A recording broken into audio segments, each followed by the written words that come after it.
Once more was near the fair and fated place, the borders gleaming with the grove's delight, where first she met the face of Satyavan, and he saw like one waking into a dream some timeless beauty and reality, the moon gold sweetness of heaven's earth-born child. Very well read. Good reading. So we know that Satyavan is the son of King Dumatsena, and he is the soul, the human soul that is carrying the divine truth of being within him.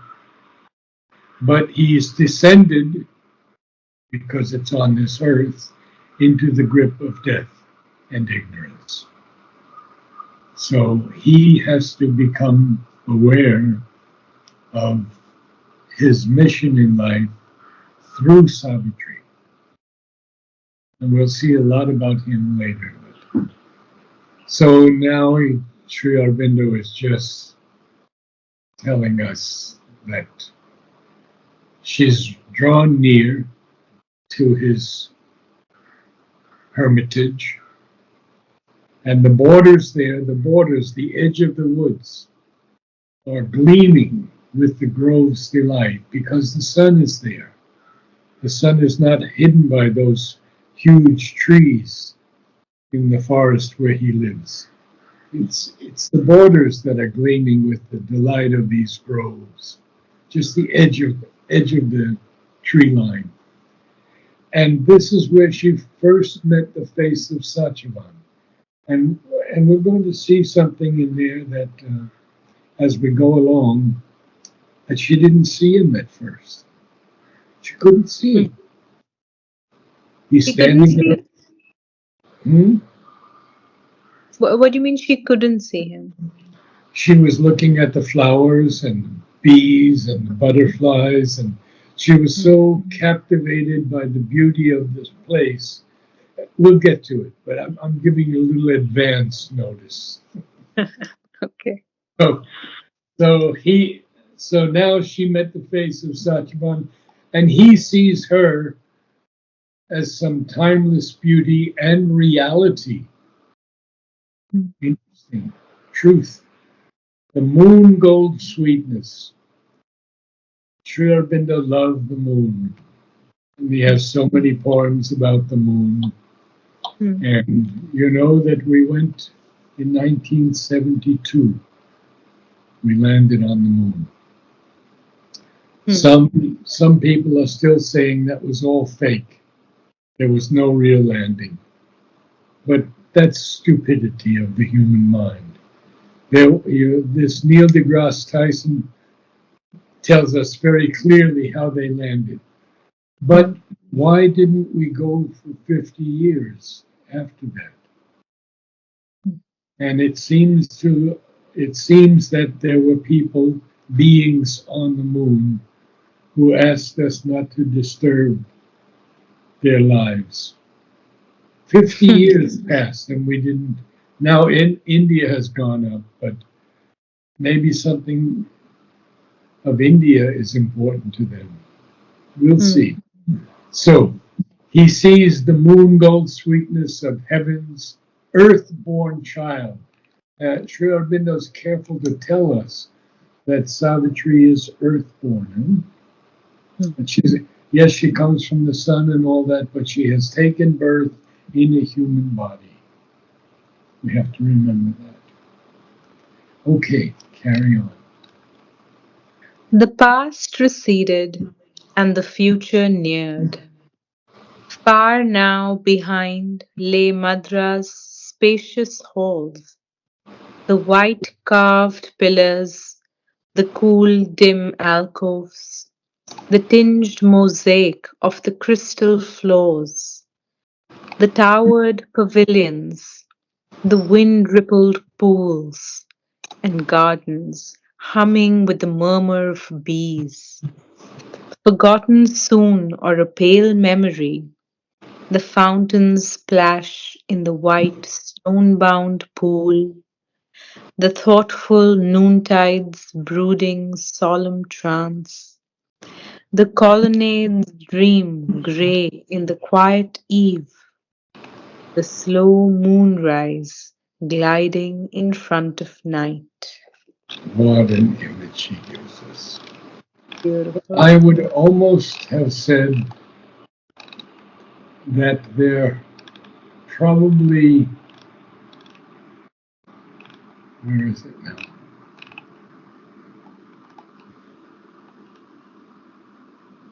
Okay, I got it. Okay, so the past has receded.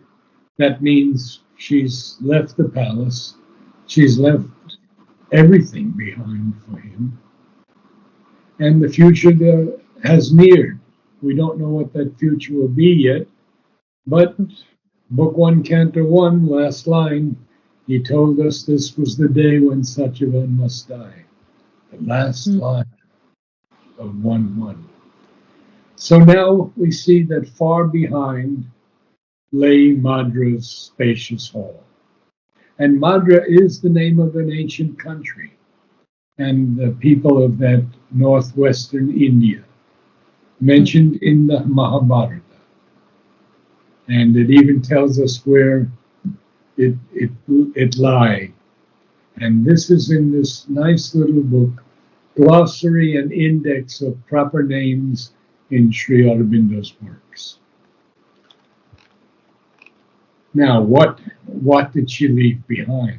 The white carved pillars, the cool, dim alcoves, those recesses or niches in the walls of things where they were cool and dim, the tinged mosaic of the crystal floors, the towered pavilions, the wind-rippled pools, and even gardens humming with the murmur of bees. Now, forgotten soon. See, bees there, I might have wanted a semicolon, but it's a comma. And Sri Aurobindo was not always too interested in absolute punctuation or capitalization. Sometimes he capitalizes something, sometimes he doesn't. The Earth Mother's not capitalized, but other things of Mother are all capitalized. So we're seeing that the gardens are humming with the murmur of bees. Now, forgotten soon, or even a pale memory. Look at that. She's already forgotten those things, or there's only a pale memory of the fountains splashing in this white stone-bound pool. The thoughtful noontime's brooding, solemn trance. What Brooding, is it? sort of Noontide? noontide, yes. Noontide is the center of the noon, the tide of the noon. Okay. So, yeah. And we have the word brooding here. It's not the brooding, of course, of some young bird covering its young with its wings, but it's meditating or deeply dwelling on a thought. That's the brooding, solemn trance. And the colonnades of its columns, these are speaking between us, of course, but it doesn't matter. I mean, everybody knows anyway. This is what I saw when I first met Sri Aurobindo, the first two meetings with him. I saw that subtle physical house of his, and it was like this tinged mosaic of the floors. I saw the columns. It was magnificent. So the colonnades, columns, columns placed at regular intervals are colonnades. And the slow moonrise gliding smoothly in front of night. Now he's going to tell us even more about what she left. So I had a question. When Sri Aurobindo would narrate the lines to, was it Nirotparan? No, Nirodmaran. Yes. So would he tell him which words were to be capitalized and where the commas were to come? He may have, and Nirodmaran missed his words sometimes. In Oh. fact, Nirodmaran once duplicated a passage of about 20 lines, which Mother read twice, Hmm. thinking that they were supposed to be that way. And then they found out from Nirodmaran himself, oh, I made a mistake there. So So, it so was a you mean, beautiful section. I have it in the first edition, actually. okay. But is Yeah. this then, does this copy that we are reading, does it have any errors? Well, that's a long story. Since the publication of Savitri in 2 volumes in 1952, we know that Sri Aurobindo proofread the first volume Okay. himself and made his own corrections. Hmm. The second volume he didn't.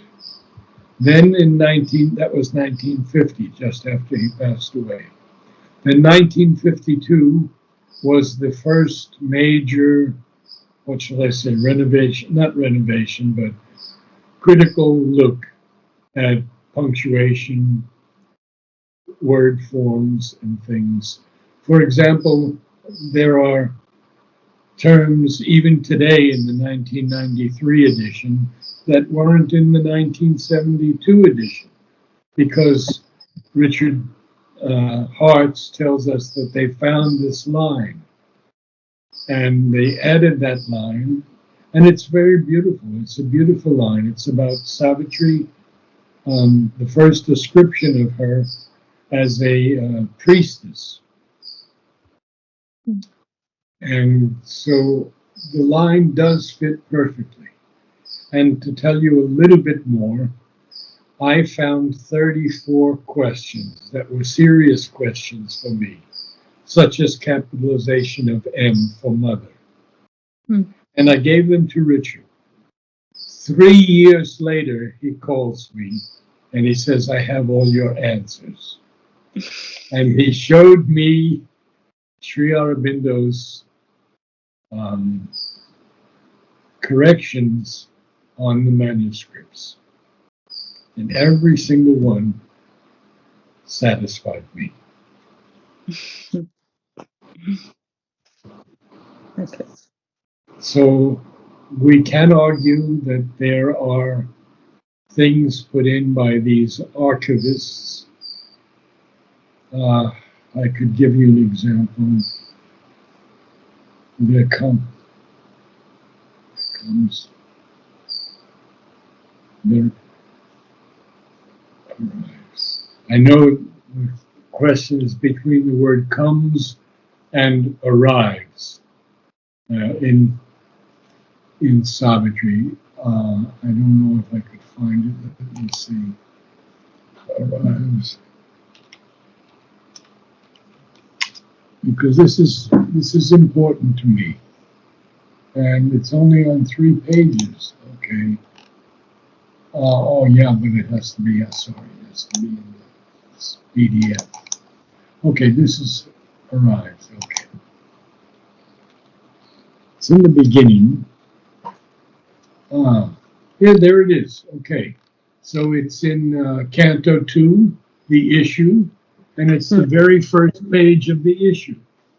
And here's what Sri Aurobindo writes: an absolute supernatural darkness falls Hmm. on man sometimes when he draws near to God. An hour arrives when fail all nature's means. Now, I do not agree with that because all the previous editions of Savitri were an hour comes. So if we beat out the iambic pentameter An hour comes when fail all nature's means. How can you do an hour arrives when fail all nature's means? And I still don't agree with that. But they will say, "Oh, well, in this correction of this, what do you call it? The Sri Aurobindo's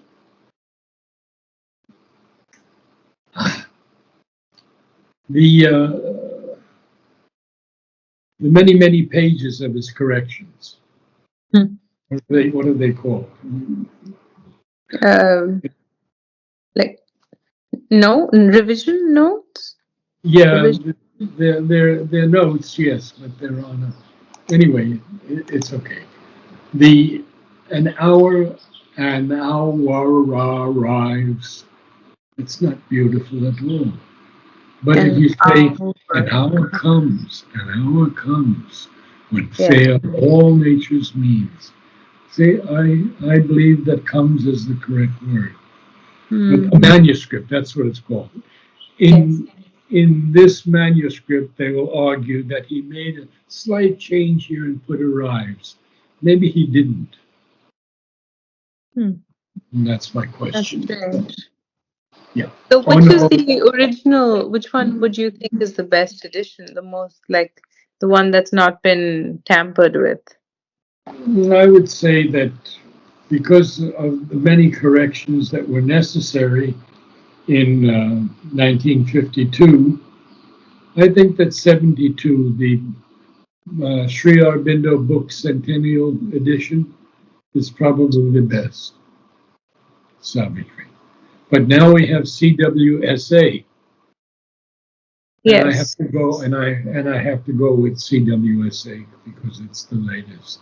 Hmm. Hmm. I Volume I 27. asked I asked Alok, what's your favorite? He said 72 edition.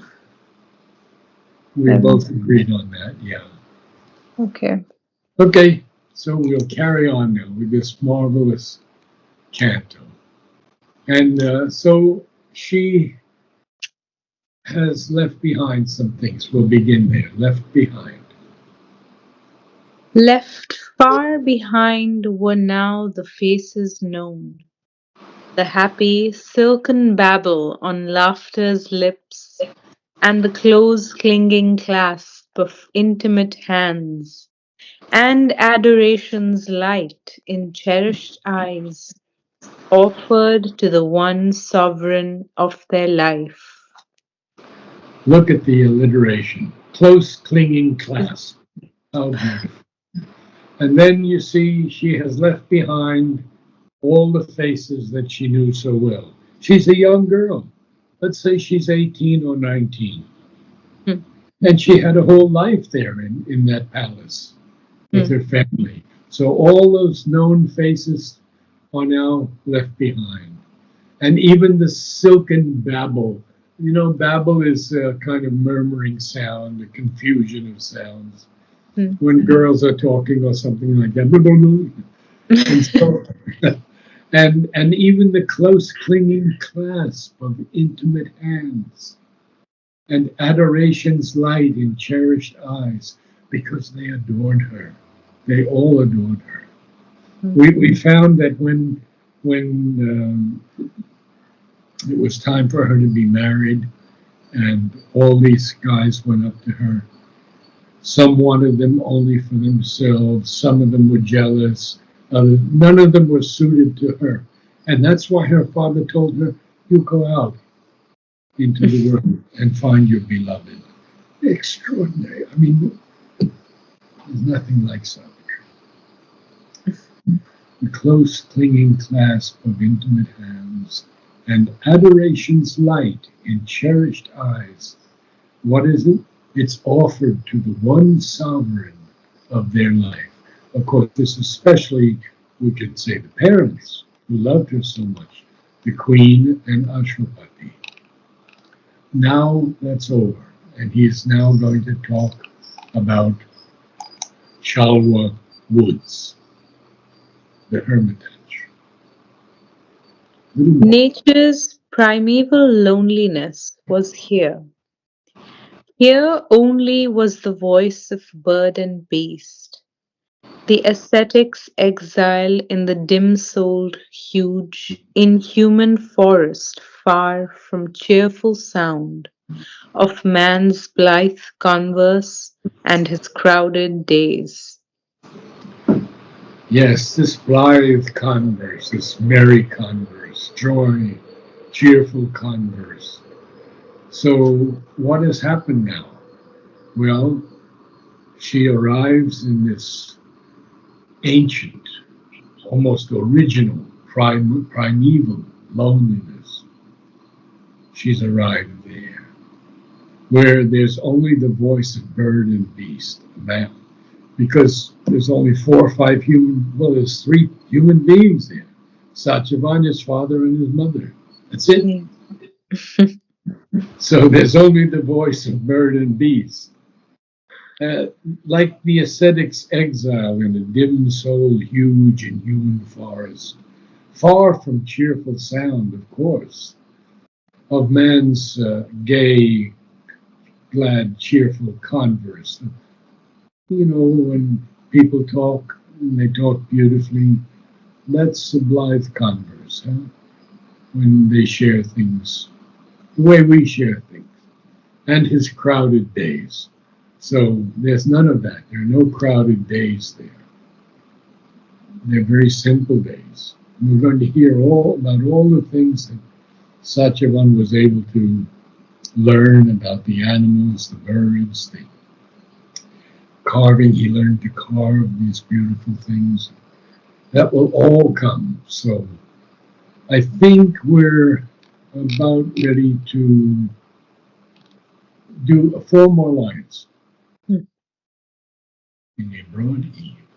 In a broad eve with one red eye of cloud, through a narrow opening, a green flowered cleft, out of the stare of sky and soil they came into a mighty home of emerald dusk.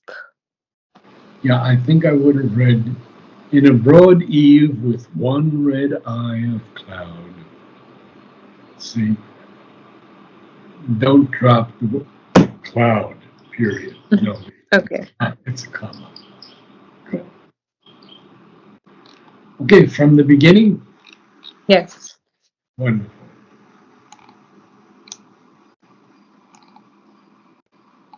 Once more was near the fair and fated place, the borders gleaming with the grove's delight, Yeah, where first.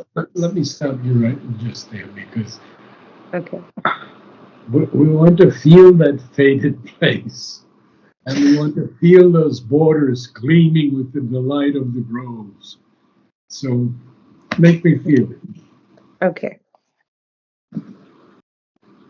Once more was near the fair and fated place, the borders gleaming with the grove's delight, where first she met the face of Satyavan, and he saw like one waking into a dream some timeless beauty and reality, the moon gold sweetness of heaven's earthborn child.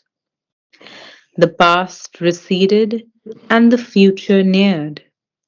Far now behind lay Madra's spacious halls, the white carved pillars, the cool dim alcoves, the tinged mosaic of the crystal floors, the towered pavilions, the wind rippled pools, and gardens humming with the murmur of bees. Forgotten soon or a pale memory, the fountains splash in the white stone bound pool, the thoughtful noontide's brooding solemn trance, the colonnades dream grey in the quiet eve, the slow moonrise gliding in front of night. I would say the colonnades dream gray. The colonnades dream grey in the quiet eve, the slow moonrise gliding in front of night. Left far behind were now the faces known, the happy silken babble on laughter's lips, and the close clinging clasp of intimate hands and adoration's light in cherished eyes offered to the one sovereign of their life.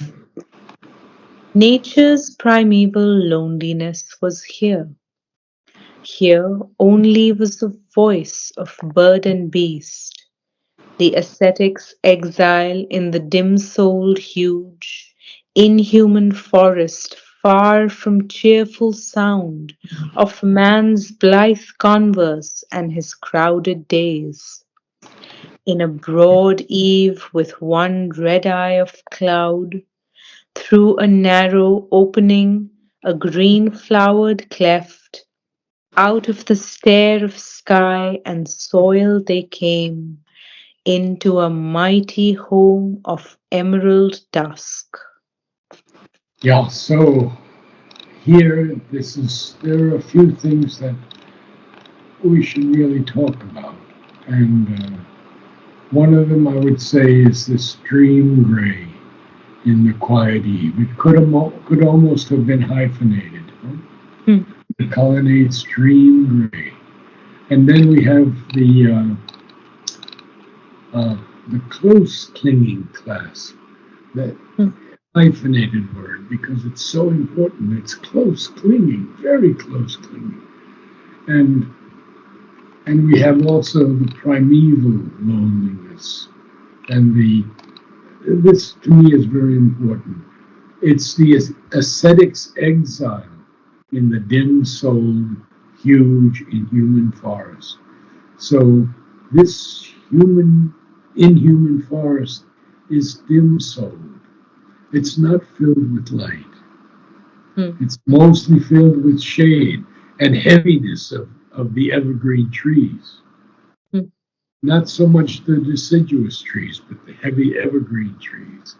hmm, And that's pretty far from cheerful sound, the cheerful sound of this blithe converse of man and his crowded days.